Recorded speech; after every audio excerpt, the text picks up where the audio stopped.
Between 1990 and 1997, Brian Dougans and Garry Cobain released an enormous amount of material, often several releases a year, frequently with very short gaps between them.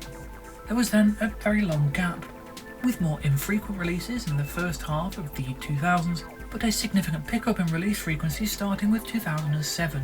In more recent years, the releases have becoming thick and fast, almost overwhelmingly so. Right smack in the middle of this is 2011, a year without a single release on FSOL Digital and very little to say. So let's cover the whole year. Welcome back to Earthbeat Visions, a history of the future sound of London.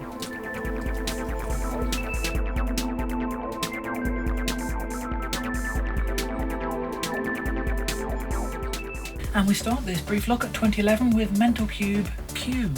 Release date 8th of February 2011. Yes, the only release of 2011, a bunch of contemporary remixes of Q licensed to used and abused music. I think the YouTube comments on the promotional video sum it up well. Why? There are some tracks that should never be touched, including most of Dougans and Cobain's back catalogue. It's a total desecration. The original is so much better. This is sacrilege. This tune, the original, shouldn't have been played about with. It's one of the greatest electronic tunes of our generation. People that were there about back in the day know how big this one was. I hate this version. Leave it alone. Shame on you, whoever it was that did this version. Totally agree. Some tunes should never be touched. End of. Shit house. Brian's mate Will White is involved in one of the remixes, as is Kouncilhouse, who seems to appear on every reissue at this point. There's even a promo CDR for your totally unnecessary Dougans and Cobain releases shelf. To be honest, it'd be absolutely zero interest at all to most if it weren't the final track being a previously unheard alternate take from 1990. Clearly there was at least some official involvement here. Q, Paul Thomas remix. It's a kind of tech house version of Q. Builds up, there are some synth stabs, there's a breakdown with the original's chords, builds up to the beats again and then sort of builds down again. Remarkable. Q Marco Lys remix.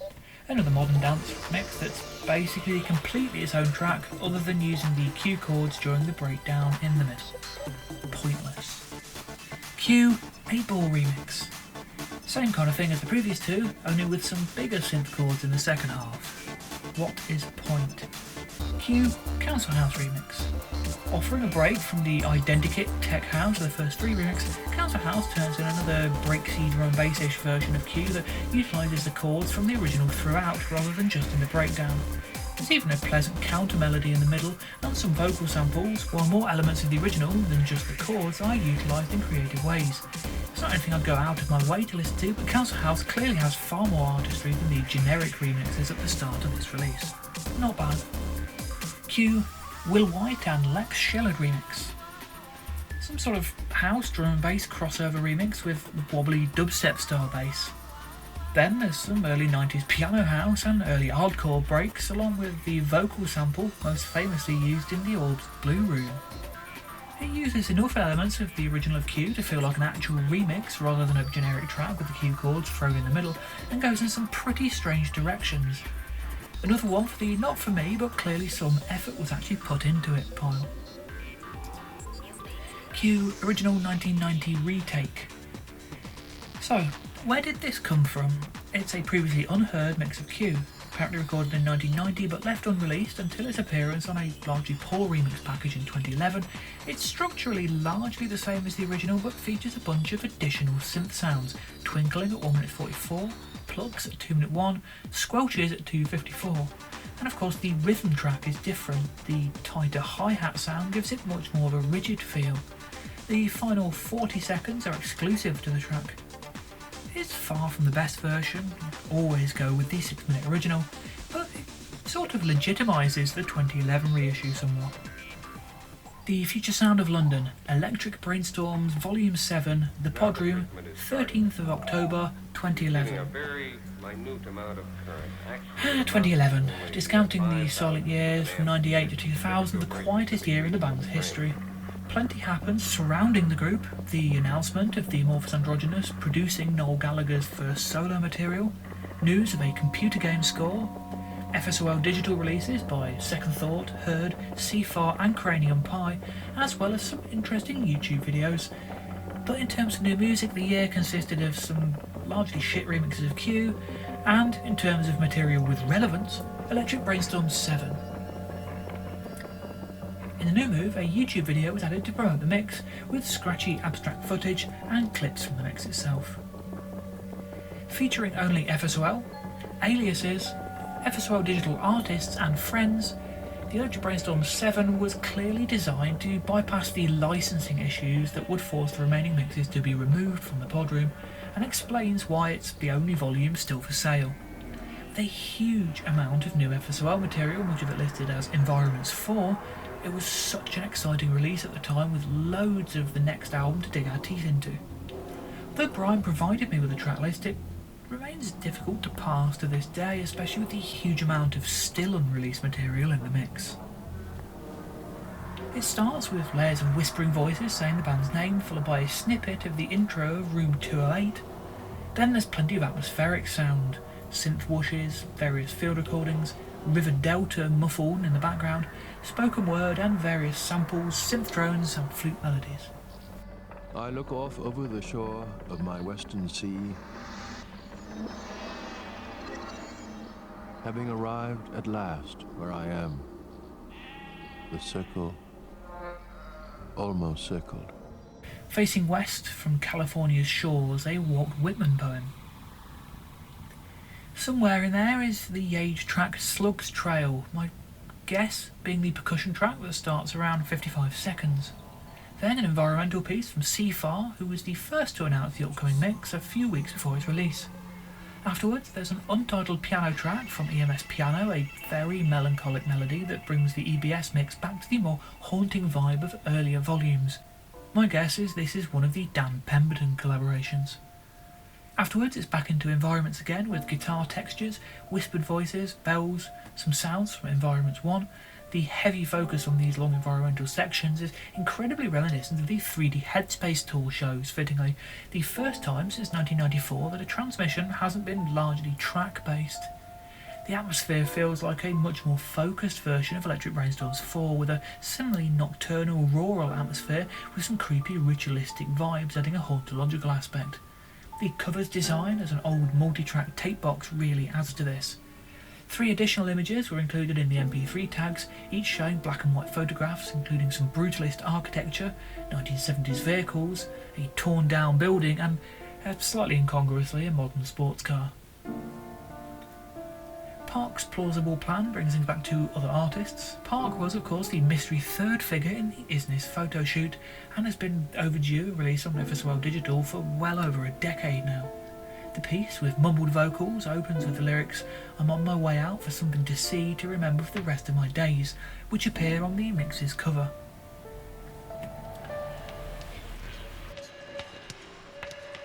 This is not an electronic work, but the general sound of it is not unlike quite a lot of electronic music that one hears. Not only the sound, but the way it's put together. This is the first sample from an old radio documentary about electronic music, no doubt from when it was in newly evolving form. I'd love to be able to track it down and get some context to the samples. Up next is Carousel by Broadcast of Variants, a beautiful ambient piece from the Russian duo who worked with the band briefly for a couple of years. This is a person who's in a lot of pain.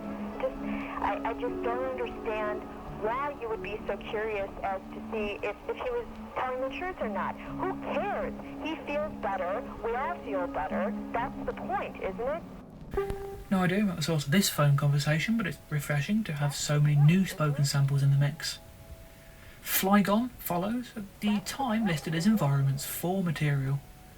Afterwards, there's another long environment, followed by a track listed at the time as The Trees Extract from Views, and later released in 2016 as Forest Soundbed.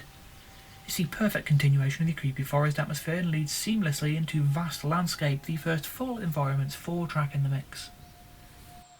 And so it was all over. I did not know then how much was ended. When I look back now from this high hill of my old age. Native American speaker Black Elk. After a brief snippet of dialogue from a YouTube video about the CIA controlling our minds, my guess would be this came from Gaz. It's time for more Seafar with the brooding synth piece Small Pieces. The dark, textural nature fits in perfectly with the tone of the rest of the mix. On first listen, I really hope this was a new FSOL track, in fact. It will go on to be released as part of his Drift record on FSOL Digital a month later.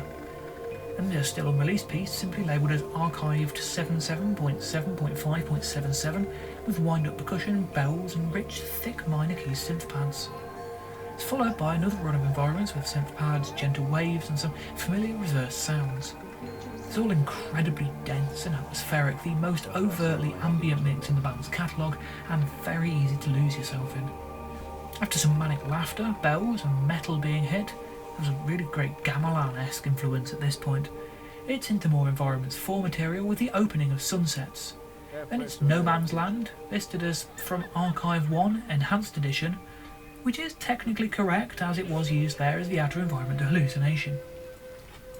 This was the first anyone had heard of the enhanced archives and it caused a little confusion at the time. An unreleased lo-fi track from Yage follows, continuing the murky atmosphere. The first new polemical material in 4 years is in the form of 6 frames, time distortions, circuit bent noises which appear over the part submerged track wooden gauge, a piece which doesn't appear in the given track list. After another answer phone message, it's the introduction of Sound Folly, a then upcoming FSOL Digital project with the 70s-ish spooky, folky sound of a silent moon, advertised at the time as from the Salient Moons LP. Sadly, only an EP came along in the end. The first mystery artist to the mix is next in the form of a piece of sound art from the Bainbridge brothers. Due to its lo-fi nature, maybe it's something from Brian's youth, maybe friends called Bainbridge who made experimental music as well. It's overlaid with a field recording from regular contributor and friend of the band, Rhys Maslin. There's another lengthy unreleased environment afterwards, with further Walt Whitman poetry, field recordings and droning sounds, before more environments 4 material in the form of an extended version of A Long Day. This is followed by a mood-brightening piece from myself. My own playing with modern classical sounds at this point was certainly inspired in part by FSOL's piano and string pieces at the time, so it's nice to hear Mip and Bella in that context, and I'm not sure how well such a warm piece works in this mix, but maybe I'm just being far too critical of my own work. This was the 4th and final time one of my tracks appeared in an FSOL mix, all 4 of them being Second Thought pieces. I've changed artist names and styles numerous times since then. It closes with a sample from Cocoon, returning to the old sci-fi film dialogue trope. 1973 Electronics Group is the second total mystery artist of the mix, with Google revealing nothing, almost certainly a Brian project. The final Dougans Cobain track is another unreleased Yage piece, a thumb piano-led track called Embodiments. After a couple of minutes of environments of waves, synths and whistling, and an unlisted percussive track, there's always one, the electronic music documentary returns with a fascinating snippet. What you've just said might surprise some people, and you say that you've run the whole gamut of ideas so far, because I think a lot of people think with electronic music it gives infinite possibilities.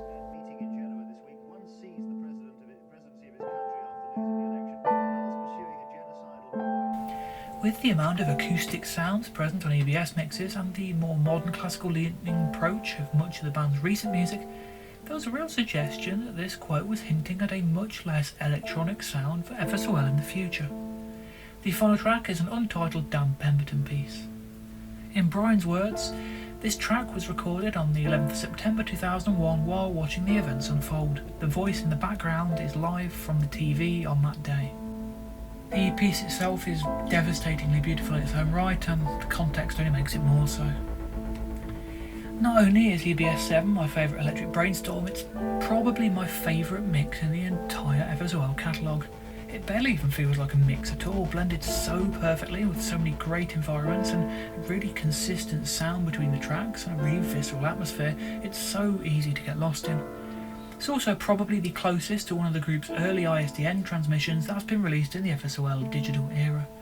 I've listened to the mix as much as many of the band's albums and it never disappoints. Thankfully, it's still available to purchase from FSOL Digital.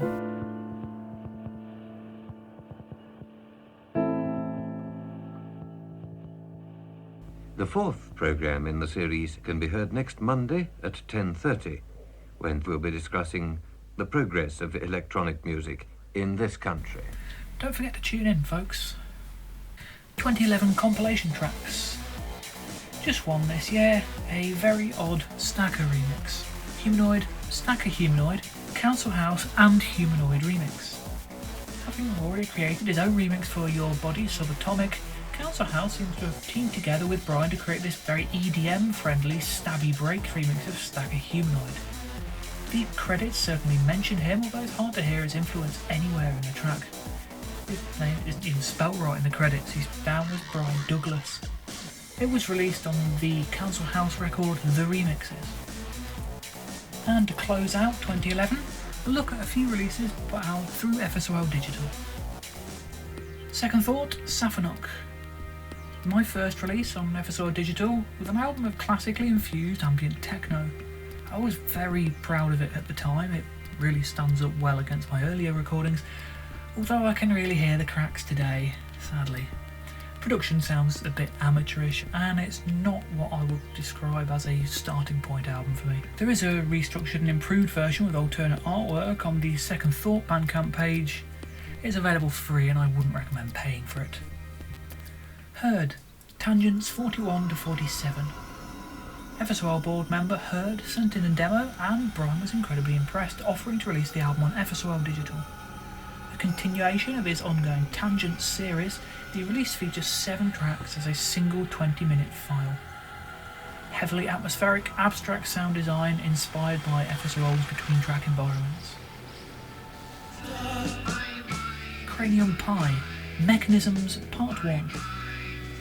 After several tracks on monstrous psychedelic bubble compilations, Cranium Pie were the first contemporary psychedelia band to have a release on FSOL Digital, with the first of their Mechanism series of authentically retro-sounding progressive psychedelia. It's now only available through the Cranium Pie Bandcamp.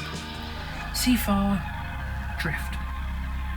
Drift rounds out a busy year for external artists on FSOL Digital, with a second release for Seafar and his nostalgic electronic sound. And that's it for 2011, an incredibly quiet year, as I said at the start.